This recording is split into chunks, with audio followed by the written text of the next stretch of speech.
Hello, fellow writers. My name is Cheryl.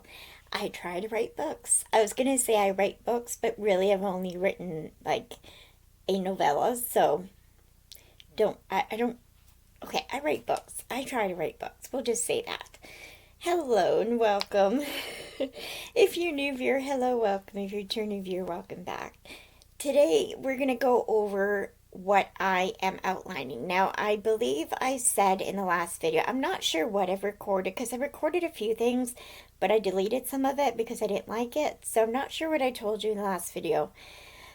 But I started writing my novel because I finished outlining it. Finished. Um, Now I'm outlining it again because I realized I want a chapter by chapter outline. So I wanted to talk to you a bit about the book in question.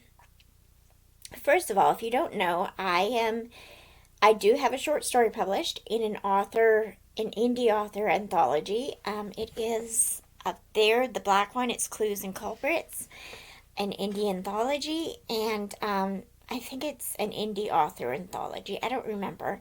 It is available on Amazon, but I believe it's still available. I'm not even sure. It was a couple years ago that it was done. I have a short mystery book, or oh my gosh, a short mystery story in it. It's not my best work, but I'm proud of it. It's the first book I've had published, so I'm very excited about that. I do have a few articles published as well. I had one in a newspaper in my last town I lived in, and then I also have two online that I wrote. Nonfiction for all three of them about me living with Tourette syndrome. If you don't know, I do have Tourette's.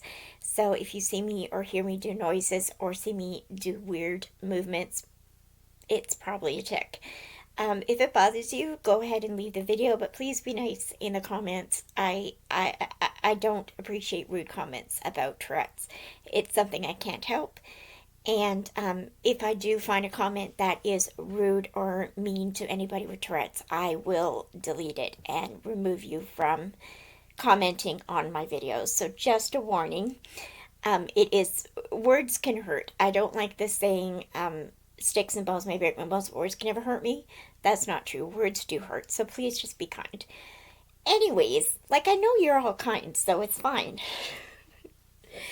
Um, just a life update as well, real quick. I know that you might know, I don't know if I mentioned it on this channel, but I have another channel, BookTube, and knitting channel, and I've mentioned it on that channel. So if you come from there, I just wanted to let you know, I did have a colonoscopy and a gastroscopy done, and so far so good. Fingers crossed.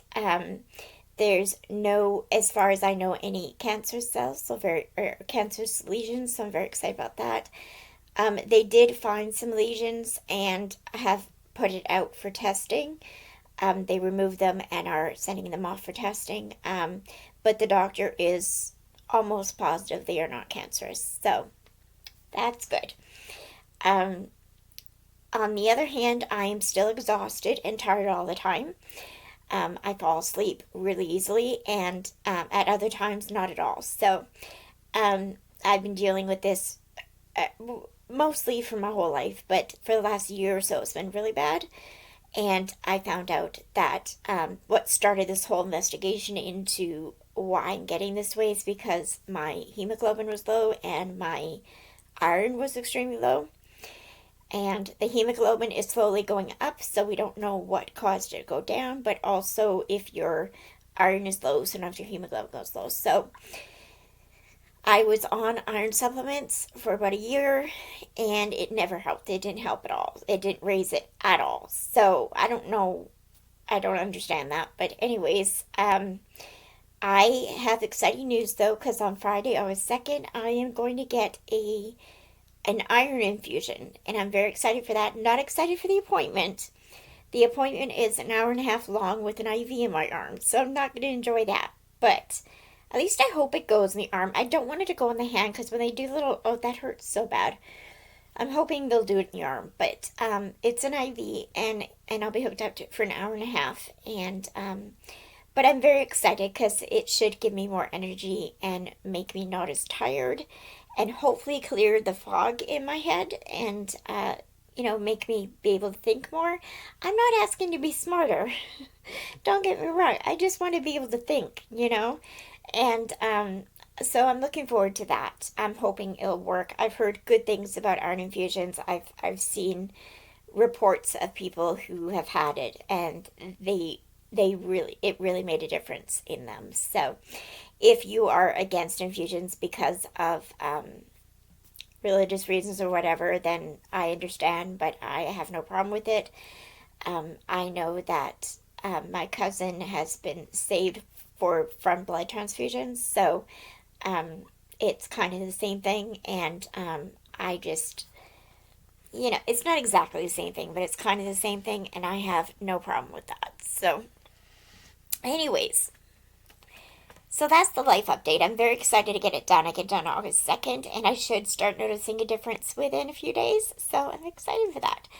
Anyways, you're not here for that. I'm sorry. So, as far as my book goes, I don't have a title for it yet. I don't even have like a project name for it. I should come up with that.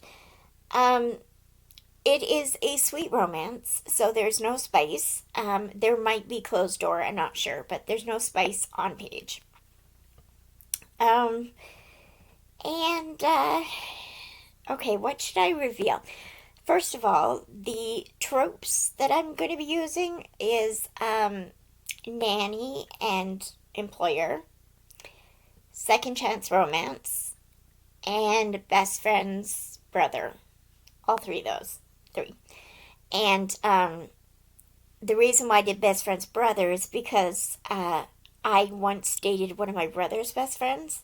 Not best friends, one of his friends. And he was all for it, which I think shows how much he had respect for his friend. Like I don't like books where they're so against the main character dating their sister or their brother or whatever, and it's like, come on, if you're friends with that person, you should respect them and respect your sibling, like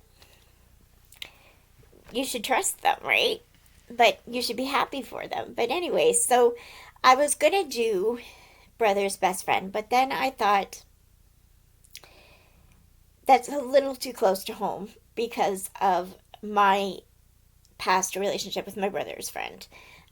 It didn't amount to anything, and we broke up amicably, and I still think of him fondly and still remember him, and I wish I knew where he was in life. I have not heard from him, but um, it's good memories.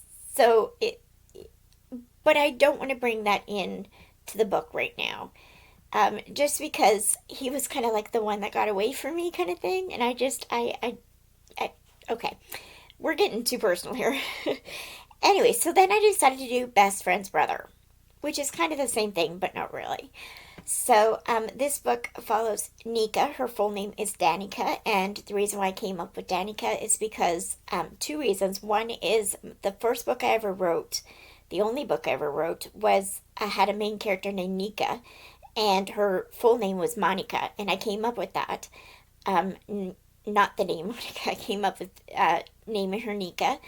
My best friend at the time read the book and loved the name Nika. And then when she had a daughter, she named her daughter Janica, which she calls her Nika. So it's kind of an homage to my first book with Danica instead of Monica, and kind of a inspiration from my best friend. Not inspiration, what was the word I'm looking for? Kind of like an homage to my friend's daughter, which I just love.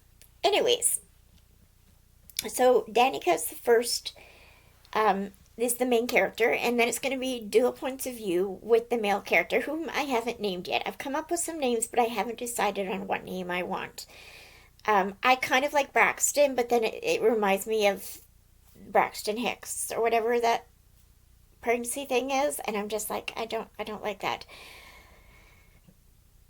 But I kind of like the name Braxton. So, I don't know. What do you think? Do you like the name Braxton? What name would you name your character? So, it's gonna be set in present day.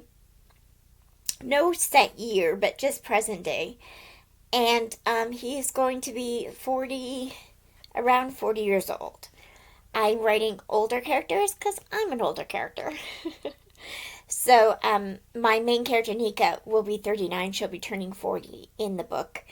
And then the male character is 40 already. And they were high school sweethearts back in the day. And he is also her best friend's husband. No, not husband. Oh my gosh, not husband. There's no cheating, don't worry. Best friend's brother. Got it. Okay. So, they dated for a while in high school. They kissed. They didn't really date, they just kissed once. And he kind of ghosted her after that. So she moved on. And when she turned 20 or whatever, she moved from her small town to, um, or she moved, no, I can't remember what I decided. I think they were all from the city. And then in the beginning of the book, I don't know for sure yet. I haven't outlined it all. Basically, Nika's on her way to Jazzy. It's Jasmine is her name, but she's on her way to Jazzy's to help her plan her wedding in a small town that she has moved to. This small town is fictional. I'm calling it Swallowtail Creek. It is inspired by the small town where my dad lives.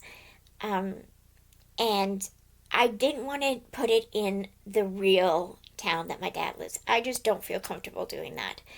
So I made a fictional town, and I'm very excited to explore that town and decide what's. I'm still in the outlining stages, so I still have to find out what's going to be involved in that town. Of course, there's going to be a bookstore, and I still have to come up with all the characters, but he has the main male character has a son, and he needs a nanny for the summer, because she has a job where she can work at home. She decides to take on and be his nanny, and things ensue. It is a sweet romance. There's no spice, as I said, but it's going to be really cute, hopefully. There is some conflicts that come into it, which I'm not going to talk about. They're not fully fledged out, mind you, but they're in here. They're in here, and there's two conflicts that come up, and one is kind of like the theme of the story, and the other is just a reason for the third act breakup, which I am going to include a third act breakup. I think. I'm not sure. I don't want to put a third act breakup, but for the story I want to tell, it makes sense that they break up, so I don't know. I don't know. Anyways, that is what I'm planning. I'm going to do some writing now and get some outlining done. My goal is to have the first draft done by this time next year. Now, I realize that a lot of people write real fast. I don't. Um, I haven't completed an actual book that I've written probably 15 years. I've written a lot of short stories, but not an actual full-length book. So I get stuck in the middle is what after 20,000 words actually, I get stuck. And I kind of write myself into a corner. So now I'm writing an outline. I don't usually write outlines, so I'm writing a chapter by chapter outline. That's what I'm going to work on today. I'm also going to work on naming and doing the character sketches. If you watch Abbie Emmons, she is a YouTuber. I will link her channel below. She has a Patreon that you can go on, and she has a bunch of documents there that you can download on how to outline a book. There's character sketches, there's outline, she talks about her outlining process and gives the beats. She has a few templates for different things. I've really learned a lot from those templates.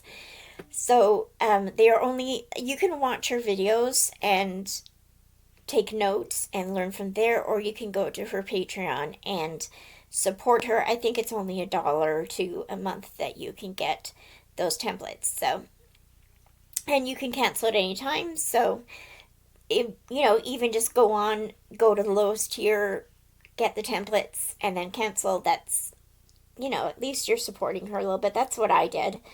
So, yeah, I will link her channel below, but her name is Abbie Emmons, and her Patreon is linked in her descriptions of her videos. So, I also referenced Jessica Brody's How to Save, no, Save the Cat. Save the Cat writes a novel, and Save the Cat writes a YA novel. I love those books. I like the YA novel one a little bit better just because it goes deeper into the beats, and I learned a lot from them instead of just the overview, which Save the Cat writes a novel I feel like is more like.